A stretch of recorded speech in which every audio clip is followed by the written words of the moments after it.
عسكري وأمني يراد منه السيطرة على الحكم بالقوة. وقد حققت وزارة الداخلية بكل أجهزتها بالتعاون مع الجيش الوطني من تحقيق تقدم واضح في هذه القضايا الكبرى. وقد أفشلت الوزارة مخططات إرهابية في مناطق مختلفة من تونس، وقد أحبطت هذه المخططات نتيجة عمليات استباقية لهذه العمليات الإرهابية. هذا بصفة عامة معناها المخطط وموضوع العرض اللي باش يتفضل السيد المدير العام للأمن العمومي السيد مصطفى الطيب بن عمر بتقديمه. وبعد ما نقدموا العرض اللي هو نأكد كما قال سيد وزير الداخلية أنه فيه حقائق دامغة وثابتة نتيجة اعترافات وتحقيقات، وليست نتيجة استنتاجات أو تقاطعات مثل ما سمعناه في العديد من المرات. هذه راهي تحقيقات واعترافات ثابتة، واحنا بتقدم الأبحاث رويدا وما حبيناش في العديد من المرات نتكلموا، وسمعنا العديد من الإشاعات وفما العديد من المعلومات اللي كانت غالطة واللي انخرطت للأسف في العديد من وسائل الإعلام في معناها تبليغها وفي ابرازها للرأي العام. وكانت في العديد من المرات فما بعض الوضعيات اللي قلقتنا وما خلتناش نخدموا باريحية، خاصة في موضوع جبل الشعامبي. هنا باش نعطيكم هذه الحقائق وبعد ناخذوا بعض الأسئلة. تفضل سيد المدير العام. بسم الله الرحمن الرحيم. السادة الحضور، يسعدني اللقاء بكم ثانية بعد لقاء الشهر الفارط.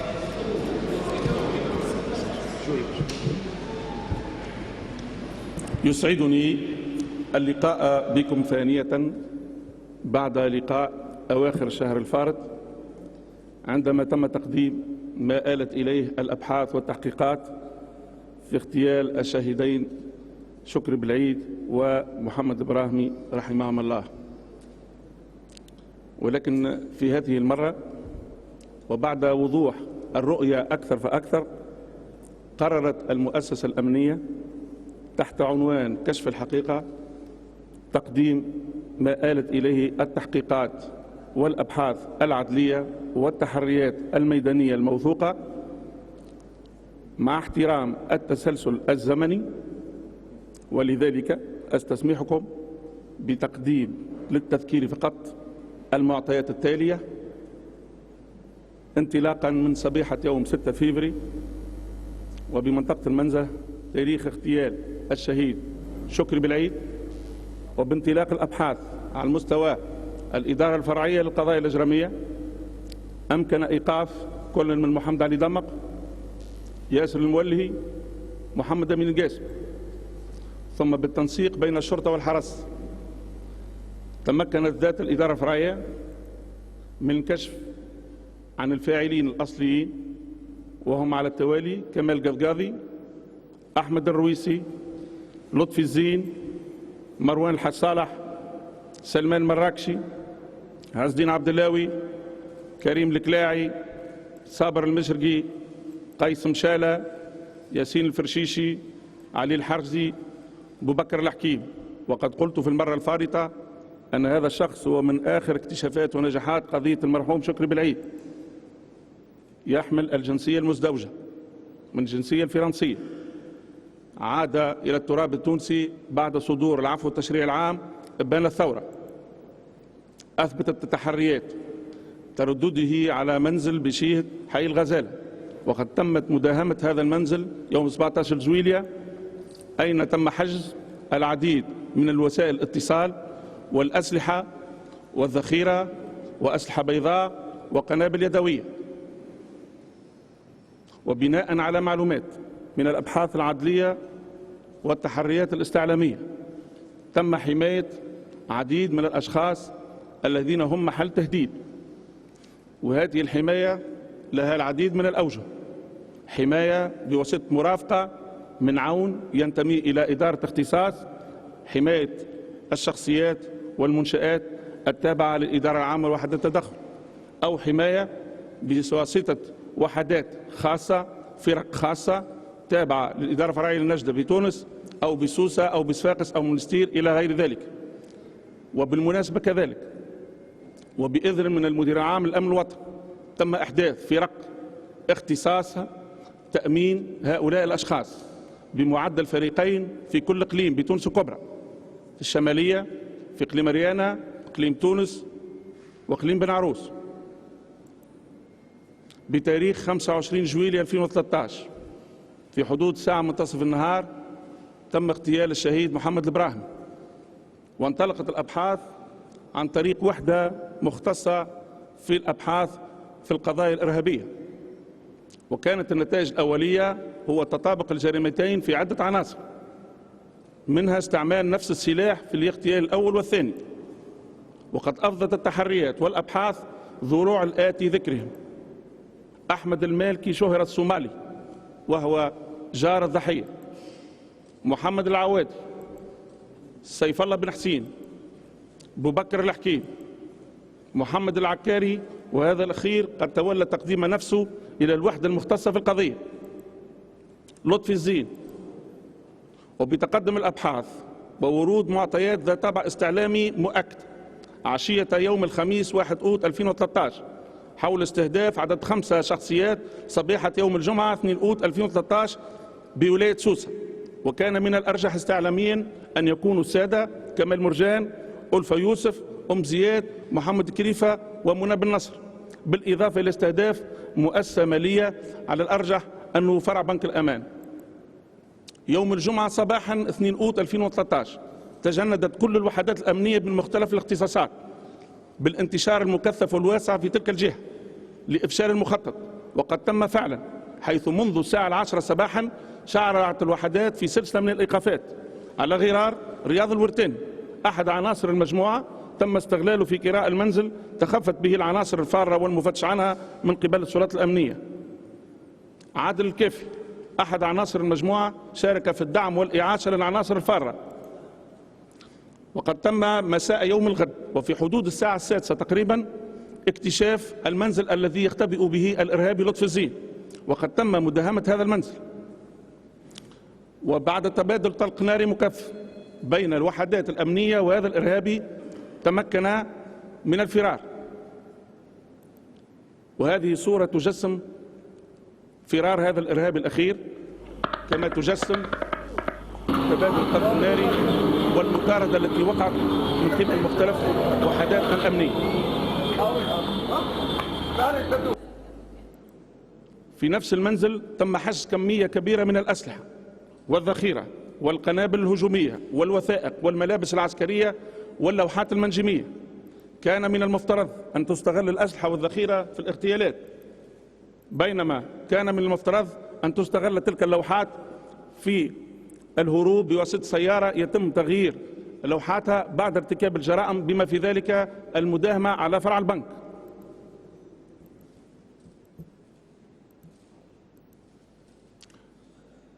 في نفس اليوم أو في فجر اليوم الموالي تمت مداهمة منزل بجهة الوردية يوم 4 أوت 2013، وقد تولت الوحداتنا الأمنية المختصة في مجابهة الإرهاب سواء التابعة للإدارة العامة وحدة التدخل أو الإدارة العامة للأمن العمومي تبادل الطلق الناري المكثف مع هذه المجموعة اللي كانت تقتل بالمنزل، الشيء اللي أدى إلى خرق أحد الرصاصات صدرية كانت موضوعة على صدر أحد أعواننا المكلفين باقتحام المنزل، ولأنه لحقت الأضرار الصدرية، والحمد لله أن العون لباس وما لحقته حتى أضرار.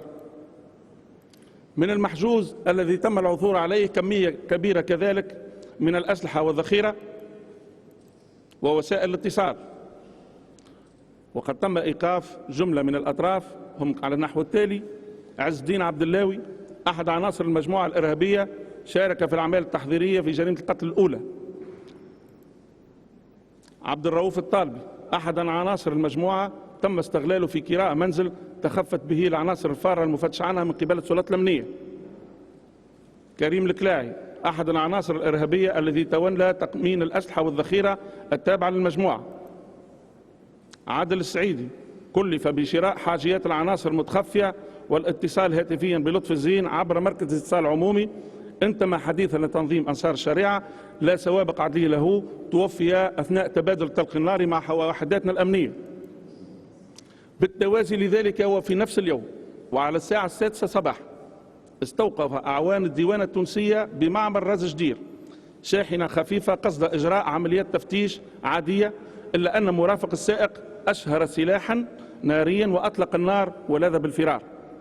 بتدخل أعوان فرقة مختصة تابعة للإدارة العامة لحرس الوطن في الفور، وعلى إثر مطاردة وتبادل الطلق الناري أمكن القبض على المظنون فيه علي العمري الذي توفي لاحقا بالمستشفى، فيما تم إلقاء القبض على مرافقه والكشف عن باقي المورطين وهم رياض العمري ومحمد الصغير العمري ووائل الهمامي ومروان الحمدي ووجدي الغنيمي الذين بقوا إلى حد الآن بحالة فرار.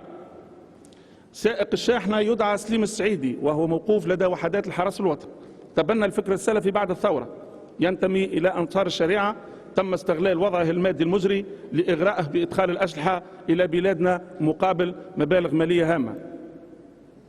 المتوفي بالمستشفى عادل العمري ينتمي إلى تنظيم أنصار الشريعة وبالتحديد الجناح العسكري، نشط ضمن خلية جهادية سنة 2006 رفقة نظرائه على غرار المتشدد وائل العمري ما تسمى بمجموعة سليمان.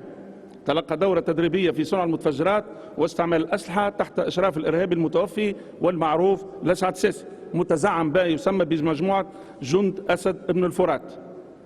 تحول إلى ليبيا سنة 2006 ووقع ترحيله سنة 2007 محل أحكام قضائية صدرت ضده تراوحت بين 6 أشهر و6 سنوات من أجل تهم مختلفة على علاقة بمجموعة جبل شعامبي.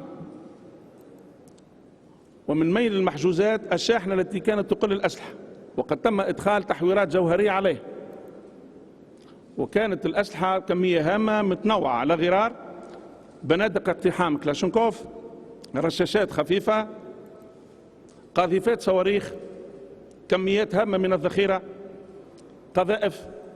وبمواصلة المداهمات يوم 5/8 بمنزل بسيدي حسين السجوم يقتله أحد عناصر المجموعة معروف بكنية أبو أحمد، والذي تمكنت الوحدات العاملة من التعريف به، وهو يدعى عادل السعيدي شهر أبو أحمد، أبرز قيادات الجناح العسكري، مكلف بالاغتيالات وتوفير الأسلحة والمتفجرات من ذوي السوابق العدلية من أجل الانضمام إلى منظمات إرهابية خارج الوطن. يشرف على قيادات وسطى بمختلف ولايات الجمهورية تأتمر بأوامره في القيام بعمليات نوعية متزامنة وبأماكن متعددة على غرار عملية المحمدية وعملية حلق الواد. من المحجوزات بذات المنزل رسم بياني لهيكلية التنظيم، وهو يتطابق مع ما لدينا من معطيات وما لدينا من هيكلية لهذا التنظيم. أهم عناصره الباني أو الأمير العام، الجهاز الدعوي، الجهاز الأمني، الجهاز العسكري والجهاز المالي، وهذه الأجهزة الأربعة تتفرع بطبيعتها إلى فروع وإلى إمارات مصغرة وقيادات وسطى وقيادات صغرى. في نفس اليوم وبمواصلة المداهمات بمنزل جهة رواد يقتله أحد عناصر المجموعة يكنى التهامي ويدعى رياض اللواتي، عنصر فاعل تابع للجناح العسكري مكلف بالاغتيالات والتصفية الجسدية من ذوي السوابق من أجل تكوين عصابة قصد التحضير والاعتداء على الأشخاص والأملاك لغرض التخويف والترويع والدعوة لارتكاب جرائم إرهابية والانضمام وتنظيم وفاق اتخذ من الإرهاب أو اتخذ من الإرهاب وسيلة لتحقيق أغراضه وعقد اجتماع غير مرخص فيه. توفي أثناء محاولة اعتدائه بواسطة قنبلة يدوية وسلاح ناري على وحداتنا الموجودة أمام المنزل. والمحجوز بهذا المنزل متنوع كذلك على غرار قائمة في المستهدفين بالاغتيالات، ونجد من بين المستهدفين إعلاميين وبعض سياسيين، وكانت القائمة بها ملاحظة جاهزة، أي أن نوفل الورتاني وسفيان بن فرحات وفريد الباجي كانوا من الضحايا الجاهزين للتصفية، غير أن بورود توصية في إعطاء الأولوية إلى السياسيين قبل الإعلاميين تم استهداف الشهيد محمد البراهمي والتشطيب عن اسمه، فيما يلاحظ وجود اسم السياسي عامر العريض قد يكون الهدف الثاني في ذلك الوقت. يوجد أيضا أسماء لبعض المؤسسات الاقتصادية الهامة والحساسة، خاصة التي تستعمل المواد الخطرة، كانت مستهدفة على غرار مؤسسة بالشرقية 2 ومؤسسة بالضاحية الجنوبية معروفة هي مؤسسة إيرليكيت. وجد أيضا أسماء وعناوين لشخصيات معروفة سياسية الجريبي وبعض المنظمات المعروفة والعريقة على غرار منظمة الأعراف. وجدت وثيقة تحمل رموز وعناوين وتصوير بخط اليد للموقع العام أو الرسم البياني لمنزل مي الجريبي بالضاحية الجنوبية أو لمنزل سفيان بن فرحات كذلك في جهة حمام شط. هناك مجسم لعنوان نوفل الورتاني وبعض النقاط الدالة التي تدل عليه، كما تم حجز القنبلة اليدوية التي رام الإرهابي إلقائها على وحداتنا الأمنية. وبناء على نتائج الأبحاث الجارية وعلى معلومات ذات طابع استعلامي مؤكد تم رصد مخطط لأعمال إجرامية وإرهابية تستهدف بعض المؤسسات الحيوية التي لها علاقة بالحياة اليومية للمواطن، واستهداف كذلك بعض الشخصيات السياسية والإعلامية البارزة في الضاحية الجنوبية خلال نهاية الأسبوع الفارط وبالتحديد يوم الجمعة، شبيه بالمخطط الذي تم الكشف عنه في ولاية سوسة في أواخر شهر رمضان أو في العشرية الأخيرة لشهر رمضان. وعليه فقد تجندت مرة أخرى الوحدات الأمنية من مختلف الاختصاصات من شرطة وحرس لتكثيف الانتشار الأمني والشروع في سلسلة من المداهمات والإيقافات أدت إلى إفشال المخطط. الإيقافات: محمد العكاري المكنى لافايات أو المهدي مكلف بقيادة الجناح الأمني لتنظيم أنصار الشريعة، جمع المعلومات ورصد التحركات للشخصيات السياسية والإعلامية المؤثرة في البلاد لدراستها من قبل الجناح العسكري وتحديد الأهداف حسب الوضع السياسي في البلاد. بايع الإرهابي أيمن الظواهري المشرف العام على تنظيم القاعدة، شارك مع كتائب تنظيم القاعدة التي استهدفت القوات الأمريكية بالعراق.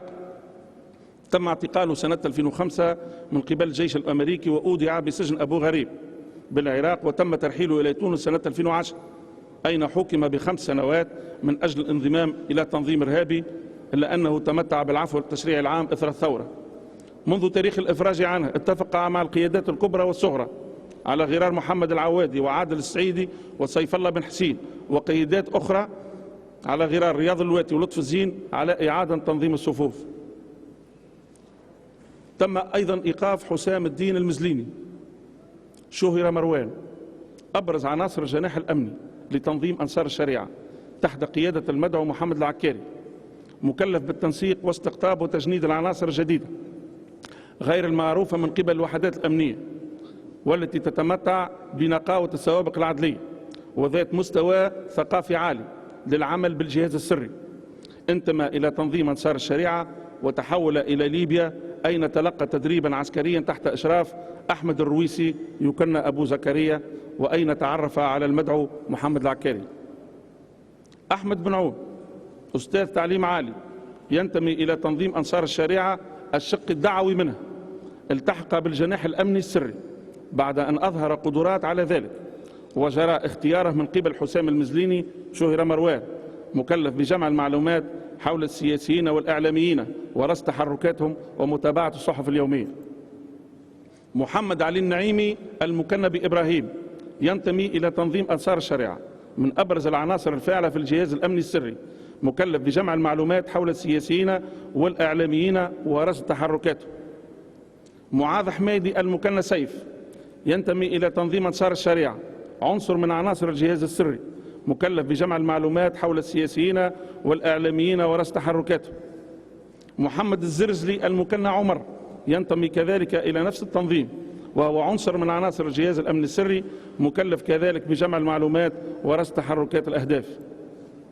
ماهر العكاري مضيف طيران ينتمي إلى تنظيم أنصار الشريعة، عنصر من عناصر الجهاز السري الأمني، مكلف بنفس المعطيات ولكنه كلف أيضا بالانتداب.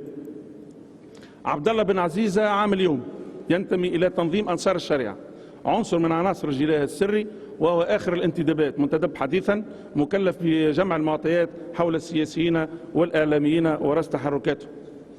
محمد الخياري ويكن أوس، وهذا الأخير لا يزال بحالة فرار، ينتمي إلى تنظيم أنصار الشريعة من قياديي الجهاز الأمني السري، مكلف بعمليات الرصد الميدانية وتجميع المعلومات من العناصر الأخرى، مسؤول على الأرشيف، كان ينوي رفقة العناصر الموقوفة وعناصر أخرى اغتيال كل من السادة مصطفى بن جعفر رئيس المجلس التأسيسي والشاعر الصغير ولد أحمد، والمنزل الذي تسوقه حسام الدين المزليم بغرض عقد اجتماعات رفقة بقية عناصر تحديد الأهداف تم تفتيشه وتم التعرف عليه وتفتيشه، وقد تم العثور فيه على تجهيزات تصلح إلا لجهاز أمني سري على غرار وسائل الاتصال، العديد من الحواسيب. وأثبتت الأبحاث مع هؤلاء ومع سابقيهم جملة من الحقائق نوردها كما يلي. الحقيقة الأولى: أستمسحكم للاستماع للشهيد شكري بالعيد في دقيقة ونيف في حصة تلفزية كانت في أواخر أظن شهر جان. مهانة هذا الشيخ غير جدير بأن يستقبل في تونس. اثنين، شنو المشروع اللي جابوه؟ مشروع المحجبات. أنا سمعت مشروع قلت هذا باش يستثمر، هذا عربي من الكويت عنده فلوس جاي باش يعمل معامل، باش يعمل حقول، باش يعاون التوانسة، باش نعملوا سبيطارات، باش نعملوا كياسات، باش نعملوا تنمية في الريف، باش نعملوا مدرسة، باش نعملوا ما يتنور به العقول والأذهان. فإذا به جاء باش يحجب العقول والأذهان على التنوير، باش بناتنا الصغار يحولهم للسلعة، لأنه في ثقافته السيد هذا اللي هي غريبة على تونس وعلى هوية هذا الشعب. لذلك أنا مع منع هؤلاء من دخول بلادنا لأنهم يلوثوها، هذوما يستهدفوا هويتنا. هذايا لما يجي يحب يحجب لي بناتنا يتعامل معهم كسلعة، كيما الآخر اللي عراها، راه اللي عراها ويحطها لي في الببليسيتي هي بضاعة، وهذا يغطي فيها يقرطس فيها.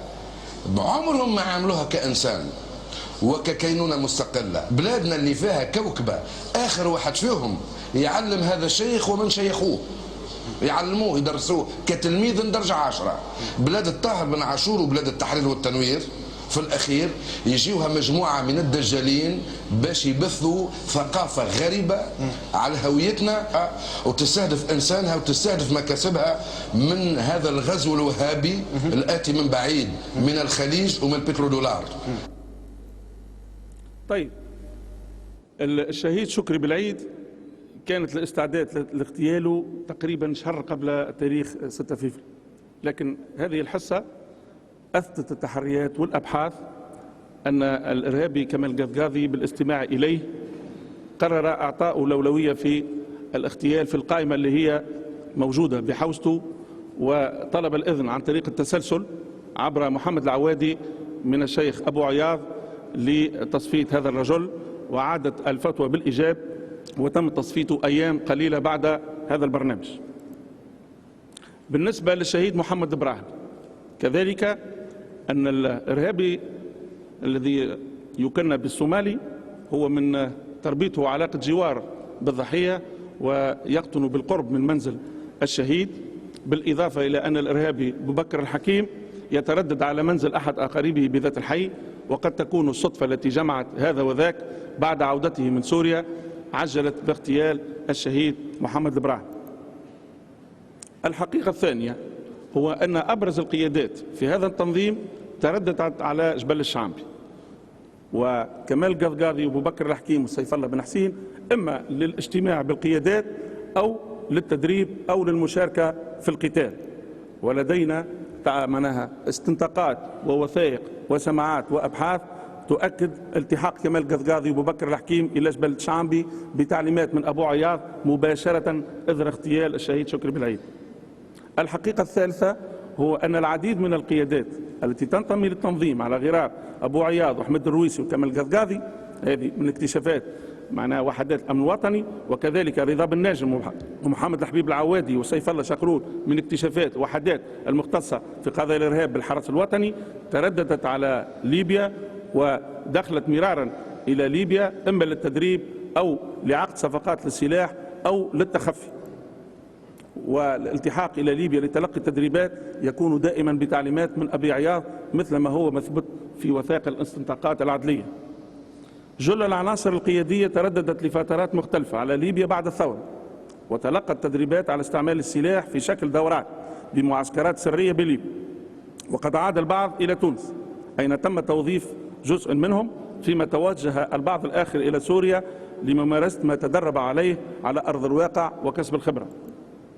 الحقيقة الرابعة، أثبتت الأبحاث المجرات لدى الوحدات المختصة بالإدارة العامة للأمن الوطني والإدارة العامة للحرس الوطني ارتباط وثيق بين ما يجري من أحداث بجبل شعامبي من اغتيالات وتفجيرات ومتفجرات بالمجموعات التي تم كشفها وضبطها والإعلان عليها في السابق.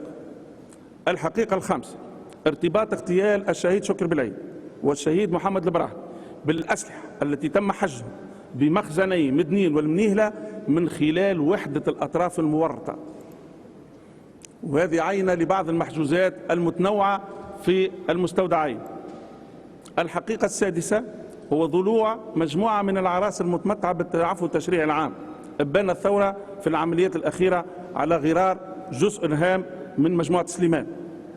كذلك اعتماد نفس الطرق في التفجير ومكونات المتفجرات في الشعامبي وفي سليمان أيضا، وهذه بعض العناصر التي تم الكشف عنها من قبل الوحدات الحرس الوطني، سواء المتورطة في المخازن أو المتورطة في التهريب أو المتورطة في أحداث جبل الشعامبي، وعناصر أخرى تم الكشف عليها من قبل وحدات الأمن الوطني سواء مورطة في جبل الشعامبي أو في العديد من الجرائم الإرهابية وتمتعت بالعفو التشريعي العام. في هذا المجال لا يسعني أن أقول أن الشعب التونسي لا يعرف الوجه التي كنت أتحدث عليه من تنظيم أنصار الشريعة، ولكن لا يعرف إلا الوجه الدعوي. الوجه الدعوي الذي نعرفه جميعا بالصدريات وبتوزيع الإعانات وبإقامة الولايم إلى غير ذلك، وهو الوجه المشرق، ولكن تم كشف عن الوجه المظلم في هذا التنظيم من خلال تورط نفس الأطراف في اغتيال الشهيد شكري بالعيد والشهيد محمد البراهيمي والتسبب في فتر أرجل أعواننا من الحرس الوطني والجيش الوطني. فكرة وجيزة عن التنظيم العسكري الذي يترأسه بطبيعته رئيس التنظيم، وتوجد في أسفل الهرم أو مباشرة إثر رئيس التنظيم أو الأمير العام محمد العوادي، محمد العكاري وعادل السعيدي، وهي قيادات من مستوى عالي في التنظيم. يليها رياض اللواتي، كمال القذقاذي، محمد الخياري، وهي تتخذ موقع الأمير، أمير المجموعة، وهي مجموعات متعددة ومجموعات لديها أدوار مختلفة على غرار مجموعة الأعمال التحضيرية بكراء الشقق وتوفير السيارات، ونذكر منهم مروان الحاج صالح، سلمان المراكشي، عز الدين عبد الوهاب، محمد أمين القاسمي، ياسر المولهي، ومحمد علي دم. هناك مجموعة الدعم والتنفيذ التي تتولى توفير الأسلحة والذخيرة وتشارك أيضا في عمل التنفيذ، أبو بكر الحكيم، لطفي الزين، قيس مشالة، صابر المشرقي، ياسين فرشيتي، كريم الكلاعي، رضا الورتاني، عبد الرؤوف الطالبي. هناك مجموعة أخرى تعنى بالتعبئة في الأسلحة والذخيرة من خلال إدخالها خلسة إلى بلادنا على غرار أحمد الرويسي وسليم السعدي الذي تم إيقافه مؤخرا من قبل وحدات الحرس الوطني. يضاف إليهم مجموعة الجهاز الأمني السري التي تعمل مباشرة مع الإرهابي محمد العكاري، وهو بحالة إيقاف كما سبق أن ذكرت، وكل الأطراف التي ذكرتها في السابق هي تعمل معه مباشرة طبعا بالتنسيق مع المدعو رياض اللواتي. الحقيقة الثامنة هو الارتباط تنظيم أنصار الشريعة ارتباط عضوي بتنظيم القاعدة من خلال نص المبايعة التي أداها أبو عياض لأبو مصعب عبد المودود بما نصه: أبايعك على السمع والطاعة في المنشط والبكره، وأبايعك على السمع والطاعة في العسر واليسر. وكذلك الشأن بالنسبة لبقية أتباع هذا التنظيم، مع هناك خصوصية أن كل من يبايع أبو عياض وتأتيه تعليمات ويخالف تلك التعليمات يتم تصفيته، وهو أسلوب نعرفه في المنظمات الإجرامية الكبرى الدولية في مختصة في مجال القضايا المالية الكبرى أو قضايا المخدرات. وأستسمحكم بأن أعرض عليكم تقريبا دقيقة ونيف من استنطاق شفاهي محمد شادي أحمد العكي. لمحمد العكي. 16/2/1975. اسم الأم منيرة النصري. العنوان الثمانينات العربية السعودية، لافايت تونس. أنا التحقت بالجهاد في العراق في 2004، شديت مع الأمريكان في 2005، رجعت لتونس في 2010، تحكمت 5 سنين، خرجت في العفو والتشريع، التحقت تنظيم أنصار الشريعة، لويت الشيخ أبو عياض عندي، عملت له مسكن لغاية ما اكتشفت المسكن في مارشي سنترال. بعد هزيته معايا داري في حي خضر، قعدت سكنت بحذايا الجامعة حتى ولدت بالروسة. كونت جهاز أمني في شهر مايو، كون في جهاز أمني. كنت تنسيق مع محمد العواد، قال لي أشرف على الجهاز الأمني. صلب عمل كامل، عمل عسكري. تتكون من شنو؟ تتكون من أمني وعسكري. شنو؟ الأمني هو يلم المعلومة يمدها للعسكري باش ينفذ. الجهاز الأمني تحت إشرافي أنا نعرف فروع اللي عندي أنا. في الجهاز الأمني عندي فروع. عندي فروع. الجهاز العسكري ما نعرفش فروع. جمع المعلومات. فيها شنو المعلومات؟ رص الصحف اليومية، رص السياسيين، غير القيادة لتحقيق شرع الله. نحن كونا الرصد والمعلومات، الأريف، التنسيق، شوية في الإشاعة، الأهداف في الرصد، رصد الولاد وحشة أهداف. نحن لها مكلفين نحن بجبل أقصى عدد ممكن من المعلومات على السياسيين. سفيان بن فرحات، دينا بن مهنا، طيب بكوش. هي قائمة في لكن مثاله كاملة حاضرة. العنوان حاضر. بقى كان طريقة التوقيت نتاعها. توقيت وقتاش يخرج. كل تنظيمات الجهادية تخدم هكذا. نعمل فينا فيها دروس. وكل هذه الاعترافات موثقة وفي استنطاقات المعني واستنطاقات بقية بسط وجيز على دائرة نشاط تنظيم القاعدة في بلاد المغرب الإسلامي الذي ينتمي إليه تنظيم أنصار الشريعة، بالإضافة إلى دول شمال أفريقيا ودول الساحل والصحراء. نجد أن مجال النشاط والعمليات يشمل حتى الحدود الغربية لبلادنا والحدود الجنوبية. أحد عناصر التنظيم من الدول المشرق يتحدث مع أحد عناصر تنظيم أنصار الشريعة في تونس، وقد تمكن لوحداتنا من تحديد جنسية الأول وتحديد هوية الثاني. أستسمحكم للاستماع لتقريبا دقيقة ونيف حول التوصيات وطرق العمل في ذلك. سيتم استهدافه عسكريا. جيد؟ نعم. يرتب مع النظام الثاني مع المجموعة الأخرى دون علاقة بالمجموعة الأولى. المجموعة الأولى تكون مكلفة باستهداف مركز، المجموعة الثانية تكون مستهدفة تستهدف الإمداد اللي على الطريق. جيد؟ جيد. دون تنسيق بين المجموعتين. يجب أن يعرفوا أنه ستخرج الآن قوات أمنية من المنطقة ألف إلى المنطقة باء، أن تستهدفوها في المكان الفلاني. فهمت كيف؟ نعم. الآن الهدف كما قلنا مش المركز فيه 2-3 بالأعوان، صح؟ نعم. بينما الإمداد اللي بيخرج لاستهداف مجموعة عسكرية سيطرت على مركز في 3 أعوان سيكون 100 جندي، صح؟ صح. هذا هو الهدف أخي. احنا شوف أخي. نعم. احنا ناخذ عامة كم يكون لا عامة ما ينفعش. الأقل الخلية أخي، أقل خلية عندك تكون من 2. لا حتى في الخلية ما نقدر نسوي 3 أقل شيء، يعني ما فيش مشكلة. أقل شيء 2. أنا بقول لك لازم يكونوا 2 أقل شيء ثقات. صدقني العدد خاصة العسكري والأمن. اسمعني العدد أنا لما سألت المتوكل أنت نفسك لا تتوقعه، عنا كثير وثقات كثير جدا. تمام. أنا لا أعرف هذا المسألة إلا بطريقة واحدة أقدر أن أتأكد منها. نعم. فهمت؟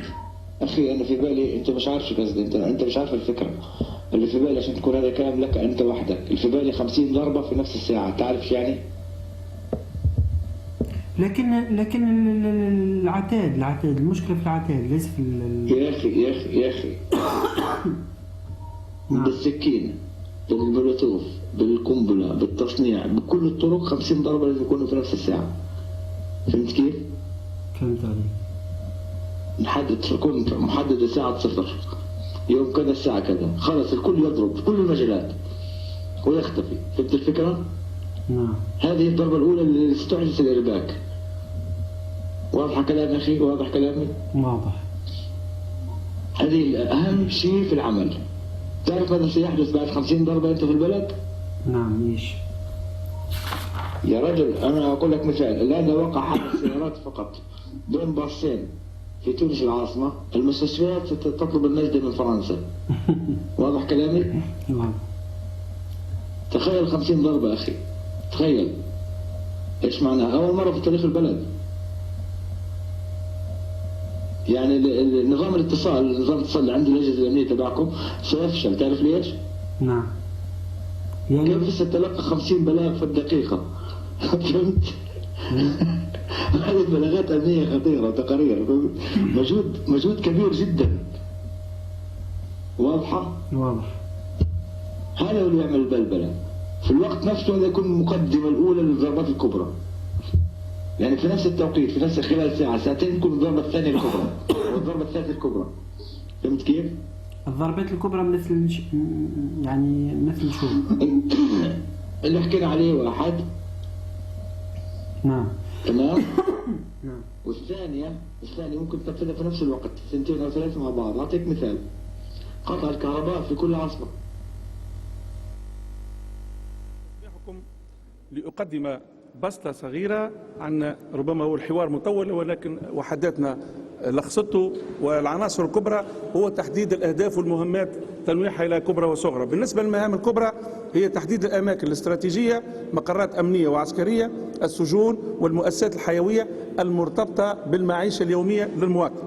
المهمات الصغرى كقطع الطريق، الاشتباك المسلح، ثم سرعة الانسحاب.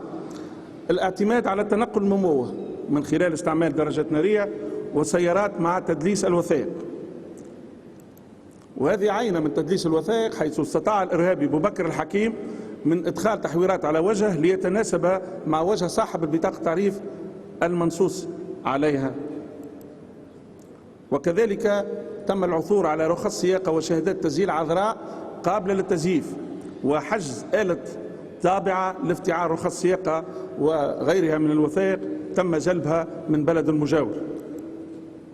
الهدف الرئيسي الذي تم التحدث عنه هو استهداف مقر أمني، ثم انتظار توافد التعزيزات الأمنية من مختلف الوحدات لبلوغ الهدف الرئيسي، أي الضرب بقوة باستعمال الألغام والعبوات الناسفة، باعتماد نظم التشغيل عن بعد بواسطة الأجهزة التي بحوزتهم لقتل أكثر عدد ممكن، والاستيلاء على الأسلحة والذخيرة التي بحوزة الأعوان، على غرار عملية حلق الواد وعملية المحمدية. الاعتماد على التخفي إما في الجبال جبال الشعامبي أو في الشقق، وهنا يدخل العنصر النسائي للتبويه على أصحاب المنازل باعتبار معناها زوج وزوجة، ثم تختفي المرأة أو الطفلة وتصبح ذلك المنزل وكرا للإرهاب. التخطيط من خلال التخطيط المسبق ودراسة الأهداف الشخصية مع أماكن التردد والطرق التي يسلكها الهدف، بالاعتماد على رسومات كنت أشرت للبعض منها على غرار هذا الرسم. اعتماد على الاتصال المكثف بتغيير كلي ومسترسل للشرائح وتغييرها في فترة وجيزة، والسعي للاستماع إلى المكالمات اللاسلكية لوحدات الأمن ووحدات الجيش. بالنسبة للانتداب، انتداب عناصر شبابية عادة ما تكون من الطلبة والطبقة المثقفة بعيدة عن الشبهة غير معلومة لدى الوحدات الأمنية. بالتوازي لذلك يجري الانتداب للعنصر النسائي بالتركيز خاصة على القاصرات المنقبات على غرار الخلية التي تم تفكيكها يوم 9/8/2013، والتي تتزعمها فتاة من مواليد 1996، حيث أقرت في أبحاثها أنها تتعمد استقطاب الفتيات لمرافقتها إلى جبل الشعامبي لمناصرة عناصر التنظيم في إطار ما يعرف بجهاد النكاح. سعت تلك العناصر إلى تعدد الضربات وتنوعها: استهداف مؤسسات حيوية، قطع الكهرباء، وسائل الاتصال الهاتفي على المواطن في أماكن مختلفة، والحرص على أن يكون التنفيذ في حيز زمني قصير في انتظار ساعة الصفر. الحقيقة التاسعة هو التخطيط لسلسلة من الاغتيالات لشخصيات سياسية بدرجة أولى، وإعلامية وأمنية وعسكرية بدرجة ثانية، وأورد القائمة على النحو التالي: نوفل الورتاني، مي الجريبي، سلمى بكار، سفيان بن فرحات، العميد الكزدغلي، هيثم المكي، طيب البكوش، سلاح الدين زحاف، خميس كسيرة، لينا بن مهني وشقيقها فوزي، وداد بوشماوي، المنجي الرحوي، محمد الطالبي، ألفة يوسف، عامر العريض، فريد الباجي، نور بيزيد، ولطفي العماري. استغلال الفوضى السياسية لغاية إحداث الفراغ الأمني عن طريق مداهمة المقرات الأمنية والعسكرية وتصفية بعض القيادات الأمنية. بالتوازي لذلك يتم استغلال الظرف لتلميع الصورة بتكوين لجان لحماية الأحياء عوضا عن أعوان الأمن وتقديم المساعدات الغذائية للمواطنين والظهور العلني آنذاك للجناح العسكري والأمني والانقضاض على السلطة بقوة السلاح وفرض أمر الواقع. لماذا؟ للإعلان عن تركيز أول إبارة إسلامية في شمال أفريقيا. عوامل فشل هذا المخطط: انطلاق الأبحاث والإيقافات بصفة جدية وفي الوقت المناسب، تعدد الإيقافات وتنوعها وكشف هوية المورطين، كشف مخازن الأسلحة وحز العديد من القطاع والذخيرة بأماكن مختلفة من البلاد، حتى الدوريات المتنقلة والقارة للحرس والشرطة والديوانة تمكنت من حجز في كامل تراب الجمهورية لجملة من الأسلحة والذخيرة، بالإضافة إلى مستودع مدنين ومستودع دواريش. كذلك تندرج في عوامل الفشل منع مؤتمر القيروان وتحجير نصب الخيام الدعوية بكامل تراب الجمهورية، وكذلك التدخل العسكري القوي مؤخرا بجبل شعام، إحباط المخطط الإرهابي بولاية سوسة خلال العشرة الأخيرة من شهر رمضان الفارط، إحباط المخطط الإرهابي بتونس الكبرى في مناسبتين، إحباط عدد من عمليات إدخال المتفجرات بحرا والأسلحة برا من بلد مجاور. وأضيف إلى كل هذا رسالة تطمئن إليكم وإلى الشعب التونسي أن المؤسسة الأمنية في تركيبتها الموسعة لن تدخر أي جهد لحماية المواطن وحماية البلاد وجعلها من منأى من كل التهديدات والمخاطر، وهي مستعدة لتقديم المزيد من الشهداء والجرحى لتبقى بلادنا عالية شامخة كهذا النسر الجميل. وتحية تونس والسلام عليكم. شوف نحاولوا تو ناخذوا بعض الأسئلة وما نطولوش. شوف الأسئلة تكون مدروسة، احنا العرض كان طويل، ماذا بينا الأخوة الصحفيين ما نجموش ناخذوا أسئلة برشا، نحاولوا ننوعوا ما بين وسائل إعلام مرئية ومسموعة ومكتوب، نحاولوا ما ناخذوش أكثر من 6 أسئلة رجاء. ما نحاولوش ناخذوا برشا أسئلة باش نحاول نقسموا منا ومنا. أبدأ موزايك برا. ألو.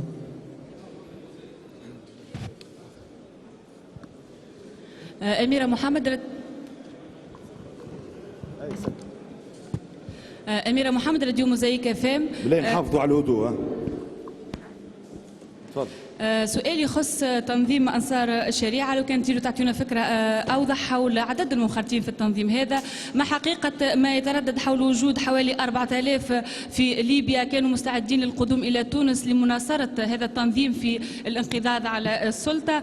والتعليق الثاني فيما يخص التسريبات بخصوص التحقيقات اللي أجريتوها، لو كان معناتها شكون سرب التحقيقات هذه وين وصلت الأبحاث في هذا المجال، خاصة أني فما حديث على التسريب مرتين. شكرا أختي. نجاوبك على السؤال الأول فيما يتعلق بتعداد أنصار الشريعة وتركيبته. نحن لدينا من المعطيات الاستعلامية والأمنية الكافية لمعرفة هذا التنظيم بمختلف مكوناته، لكن لحسن سير الأبحاث ولفسح المجال لوحداتنا القائمة بالأبحاث والتحقيقات نتكلم عن هذا الرقم، وأمر المصدح لزميلي للإجابة على السؤال الثاني. وبالله معناها هي فرصة من احنا راهو كما قال سيد الوزير راهو عندنا العديد من المعطيات الاخرى، واحنا يمكن فاجئناكم اللي مشينا برشا المره ذي اعطينا حاولنا حتى فما معلومات كنا ما نجمش نعطيها، لكن اعترافات كانت مصوره ولا ما تخليش حتى مجال للشك. اعطيناكم اعترافات مصوره وراهو عندنا العديد من المعلومات، لكن نتحفظوا عليها حمايه بالله للامنيين والعسكريين اللي يخدموا في خدمه كبيره. بالنسبه للسؤال الثاني واللي جاوبنا عليه إجابة قصيرة المرة اللي فاتت، وهو نزيدوا نوضحوه بالنسبة للتسريبات. المؤسسة الأمنية وأؤكد أنها بريئة وما عندها حتى دخل في موضوع التسريبات، وطلبنا احنا اللي حجزنا راهو الفلاش ديسك ماهوش قرص، خاطر كل مرة واحد يتكلم أو باش نفسروا راهو فلاش ديسك، وتم حجزه أثناء المداهمة في الوردية، وإحنا اللي كشفنا وقلنا راهو لقينا فيه نسخ من استنطاقات وابحاث وتساخير فيها اسامي ماموري الضبط العدليه نتاعنا من وحدات الحرس الوطني. واللي فيها اسمائهم، وماناش احنا باش نكشفوا اسماء ناس معناها لا تخدم في خدمه في الخفاء كبيره واختيره. والابحاث التحقيقيه ورجال القانون يعرفوا لنا، ونعاود ناكد احنا عندنا الابحاث الابتدائيه ولا نملك الابحاث التحقيقيه نتاع السيد حاكم التحقيق، والرجال القانون يعرف شكون ينجم يكون. واحنا طلبنا من حاكم التحقيق وتم فتح بحث وصارت مكالمه بيننا وما بين سيد وكيل الجمهوريه تاع محكمه تونس، وفما حاكم تحقيق الرابع تعهد بالبحث وباش تبرز الحقيقه. واحنا كل مره يقع التشكيك، وهاو المره ذي تو يظهر ويعرفوا رواحهم الاطراف اللي قامت بالتسريب. واصل. تفضل لا في خير ما يعمل لنا. تفضل. منير السويسي، اجونس فرانس بريس. هناك يعني صور فيديو نشرت البارحة على فيسبوك أظهرت أن بعض قيادي حركة النهضة حضروا يعني بعض اجتماعات تنظيم أنصار الشريعة. هل هناك علاقة بين بعض قيادي حركة النهضة وهذا التنظيم؟ ثانيا السؤال الأخير، مصادر التمويل لهذا التنظيم، هناك من يقول إنها تأتي من دول خليجية، هناك من يقول إنها تأتي عبر حوالات من أوروبا، وهناك من يقول إنها تأتي عبر يعني الإجرام، يعني تجارة المخدرات وغيرها. هل كشفتم عن مصادر تمويل هذا التنظيم؟ وشكرا. سنحكي بصفة عامة. كل شخص يقع معناها الكشف عليه أثناء التحقيقات أو الأبحاث متورط بصفة مباشرة أو غير مباشرة في هذا التنظيم، أو علاقة بإدخال الأسلحة أو علاقة اغتيالات، سوف نكشف عنه مهما كانت جهته، مهما كانت أصله وفصله، سنكشف عنه. وبالنسبة للمصادر التأمين هو باش يجاوبك سيد مدير العام.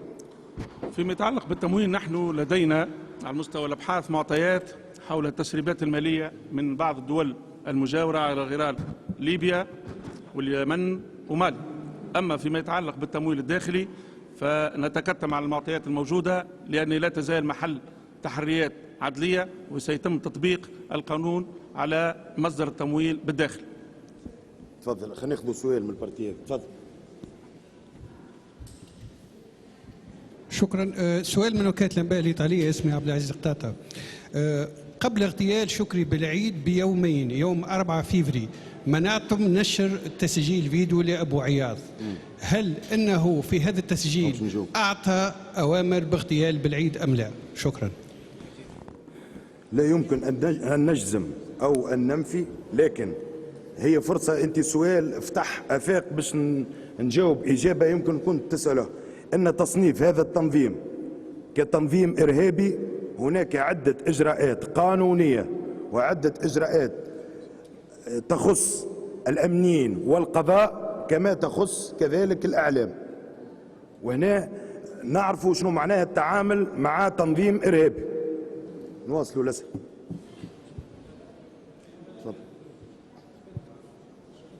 ناخذوا جوز. فاطمة بعزاوي، راديو توانسة فام. سي محمد علي، سي مصطفى، مدى صحة المعلومات المسربة بتورط بعض الشخصيات السياسية في عمليتي الاغتيال؟ والله تو الجواب جاوبته، احنا كنا واضح قدامكم، عرض مفصل، فما استنطاقات، اعترافات. كل شخص من قريب او من بعيد متورط لن نخجل وسيقع الكشف عليه. تفضل. لا ضغط كبير ما نجمش يجوا علينا. السلام عليكم. عبد القادر خربوش، قناة جزائر تي في، فضائية جزائرية. بعدما أعلنتم أن تنظيم أنصار الشريعة هو من الضالعين في قضيتي اغتيال شكري بالعيد والبراهمي، هل هذا يعني بأن الاتهامات التي وجهت إلى أطراف جزائرية قد تنفى؟ وما هي يعني أهداف اتهامات أطراف جزائرية في هذا؟ إن كانت عندكم ثبوتات تورط تنظيم أنصار الشريعة. شكرا. هنا نجاوب بصفة عامة. هناك تعاون كبير بين تونس والشقيقة الجزائر في تناول المواضيع الأمنية، وهي تقوم بتقديم معناها عندنا تعاون على مستوى الخبرات، وعندنا تعاون على مستوى معناها الزيارات والتكوين، ولا داعي معناها باش نحاولوا نورطوا أطراف ما عندها حتى دخل في موضوع نتاع اغتيالات أو مواضيع أخرى، وكما سمعنا تسريبات نتاع دخول عناصر من القطر الجزائري أو ما شابه ذلك. كل موضوع او كل ما كشفنا عليه وكل حقيقه سنكشف عليه. دونك لا داعي لتوريط اطراف اجنبيه هي بريئه وليست لها اي دخل، وهنا خاصه على احنا في تعاون وفي تدعيم العلاقه بين تونس والجزائر. باش ناخذوا اخر سؤال. تفضل.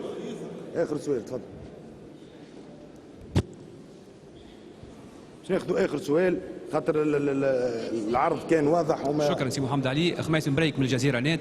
عندي زوج اسئله مقتضبين.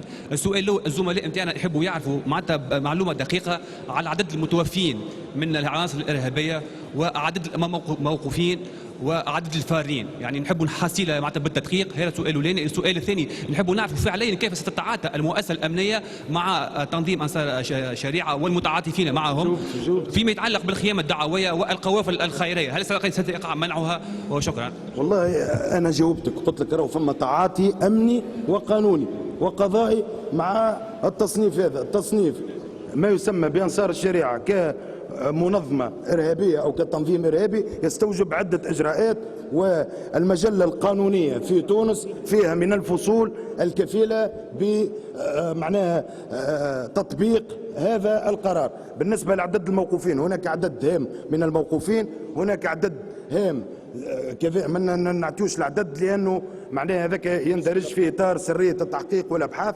نعرف زاد عندنا عدد نتاع فرين، عندنا عدد نتاع متورطين. المؤسسه الامنيه باختصاصاتها من شرطه وحرس ستواصل عملها لتحقيق الامن، وان شاء الله بلادنا تقعد لاباس، وان شاء الله نتعاونوا الناس الكل معناها امنيين ومواطنين واعلاميين لحمايه تونس. وحاجه الاخرى بالله معناها يكفي، احنا في العديد من المرات نسكتوا، يكفي من التشكيك في المؤسسه الامنيه. خليوا العباد لا تخدم على روحها، عباد مضحيه بعائلاتها، عباد مضحيه بولادها. تحيه الى اعوان الامن من شرطه وحرس وحمايه مدنيه وسجون واعوان ديوانه في كل تراب الجمهوريه، ونحن نشد على ايديهم باش يواصلوا هذا العمل لحمايه تونس. وبارك الله فيكم وشكرا.